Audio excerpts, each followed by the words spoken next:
Thank you very much, Professor Van de Kek. And just like the previous speakers, I'd like to thank the organizers and Dr. Titi. You're already doctor, isn't it? Yes, yes.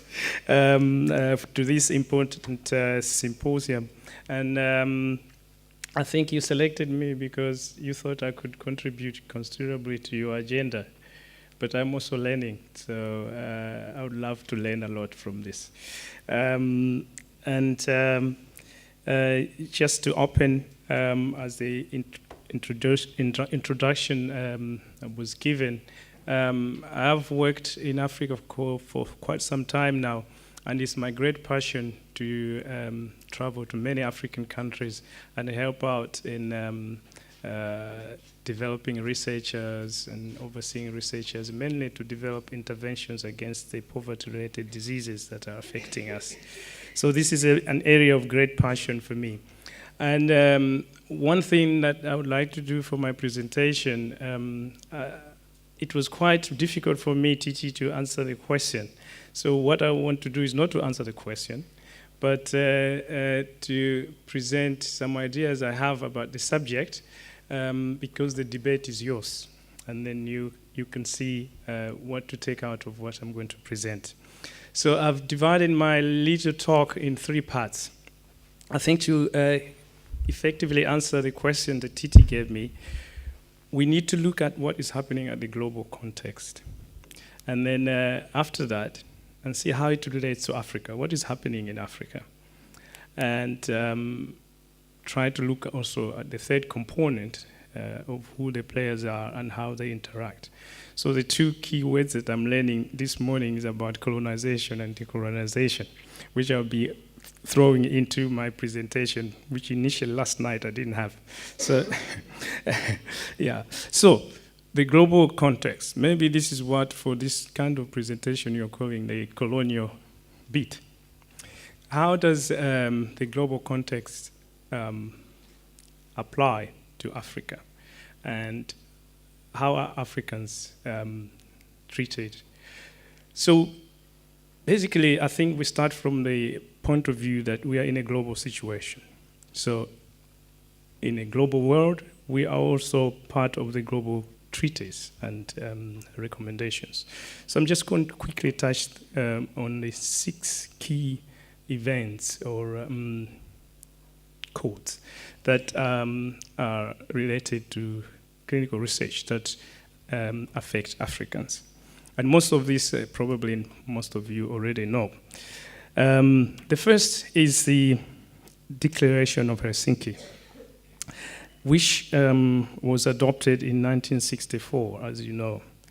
This is a very important declaration because the World Medical Association, which is in charge of making sure that this declaration is implemented across the world. And I think South Africa is part of the association, which is part of the World Medical Association.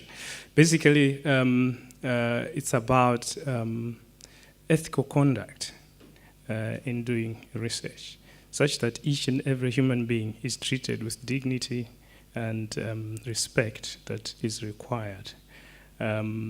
The background you already know is because of what happened in the Nazi war, and also what happened sometime in the US, where people were experimented on just to see what happens if you don't treat syphilis in black slaves and things like those.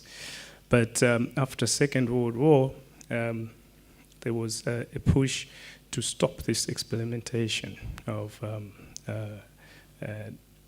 issues in humans that Hitler and others were doing. And so we are now in a situation where we are all protected from this background. And you can find that information on www.wma.net, which is the World Medical Association website. And expanding from that is now what we know as also International Council for Harmonization Regulations, ICH, which is based in Geneva. Again, this is a harmonization process that was started a long time ago by the EU, but is being refined, and now is an instrument or an initiative that is used to harmonize how research is done in humans with respect and other issues that should be applied to it.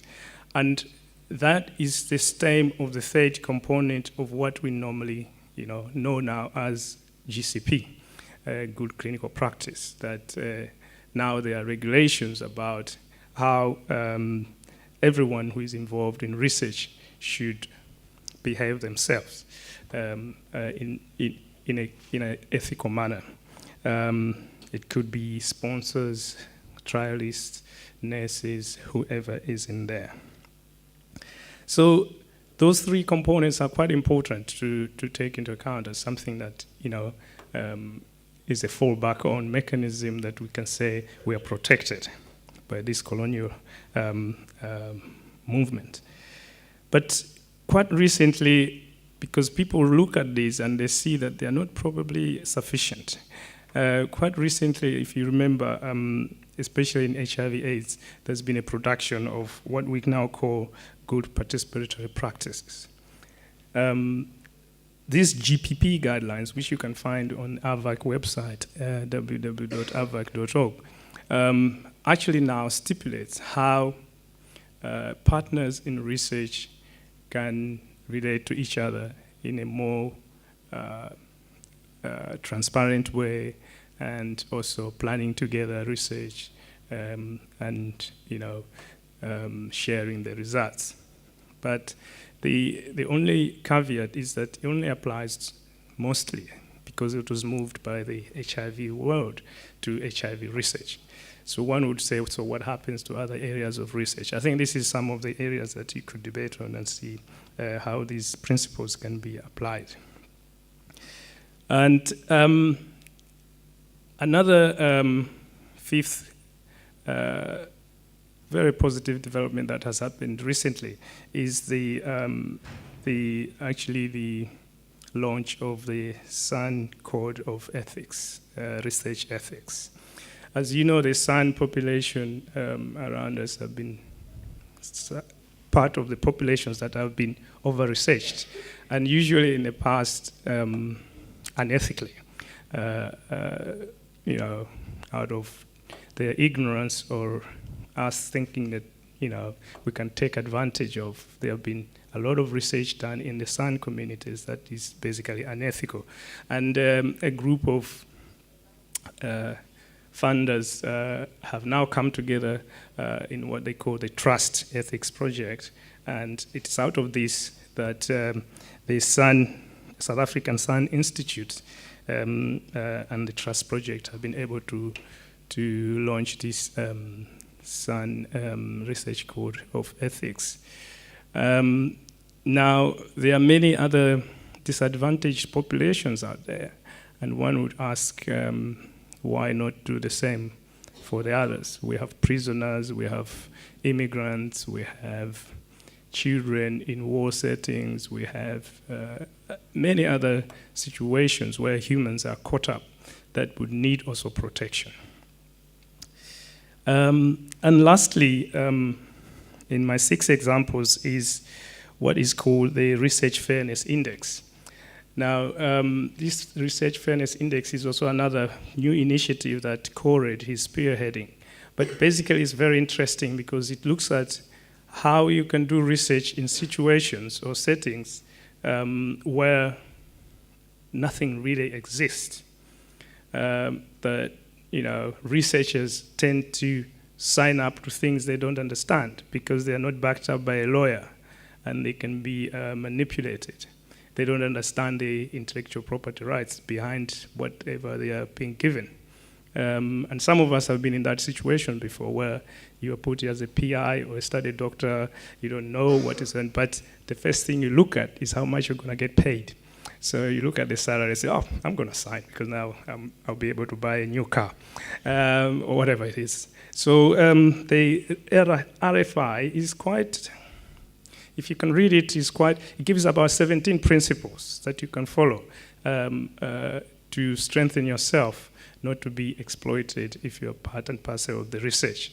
So I just wanted to open by giving you those 6 examples of how the international community, per se, on the colonial side, if you want to, is in consideration of the global community which we are part of, very protective about how we participate in research and how we can do it. But still, there's a lot of work to be done, a lot of cracks, because it's not a one-size-fits-all. As you move in a complex continent like Africa, from west to east or north to south, you see that you cannot apply the same rules to everybody. And this is a big challenge that we face in Africa. Now, with that, I'd like to look at the other part now, which is us in Africa, because I've got 5 minutes. I'm going to be quick. Yeah. I would like to draw your attention to a study done by WHO recently and was published about the African continent. And I'm going to read this very quickly. One, Africa's share percentage of global health research output in 2015 was only 0.7% and increased to 1.3% recently. The capacity of health research in the region is low owing to health research systems, weak health research systems. And in their survey of 47 countries, only 51% had, 51% had no national health research policy. 57% were without law governing health research. 53% lacked a strategic health research plan. 47% had no health research agenda. 45% were without National Health Research Institute or Council like MRC. 53% lacked a dedicated budget for research. Priority is not given to research as a tool for solving problems.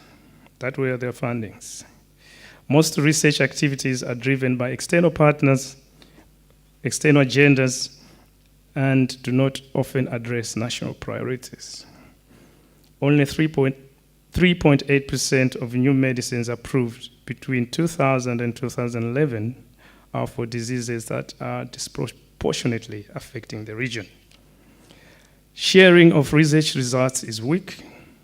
Knowledge translation platforms for researchers like EVIPNet that were launched in 2006 by WHO only exists in 26% of the countries.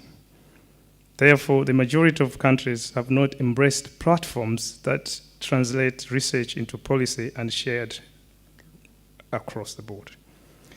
Many countries are facing significant challenges in training and retaining researchers. The training curriculum of health professionals is weak in research in many institutions. There is no career path for researchers, no incentives for researchers. Consequently, only a small proportion of graduates express interest in doing or following career paths, leading to an inadequate base of qualified researchers. Quite grim, I must say. And that's the picture in Africa. Now, having said that, there are some positive developments. According to the research done by CORED recently, they have mapped up to 152 research ethics committees that should comply with the international regulations that I mentioned before. And these 152 research ethics committees are in 34 African countries, which means, in Africa we have like 52 member states. Quite a number of them still don't have any research ethics committee. Despite that, the African Union has moved ahead to make plans for an African Medicines Agency, which will be launched in 2018. And the heads of states have charged NEPAD to produce African health research strategy, whose first draft was done in Ghana last year, and I was part of it, and will be launched this year. Now, quickly touching on that, I think you can relate to what I'm saying to what the global picture is, that there is a mismatch that we need to address. But it looks like the one who pays calls the tune, the piper. So let's look at the players very quickly. Who are those people that are involved in the situation? So we have Western governments and unions, Western national councils and funding instruments like NIH or others, Western-funded research sites which are based in Africa. They have a Western name on their door, development partners, international and local regulators. These are the major players. And the minor ones is us, African governments, African academic institutions, and African communities, solely because we don't put in as much money as the others do. So it looks like money is a big factor of who is the leader in the game. Now, Titi said I should answer this question: how does health research practice consider Africans? It seems to me, after presenting that scenario to you, the question should be probably turned around. How do Africans and Africa consider being engaged in health research?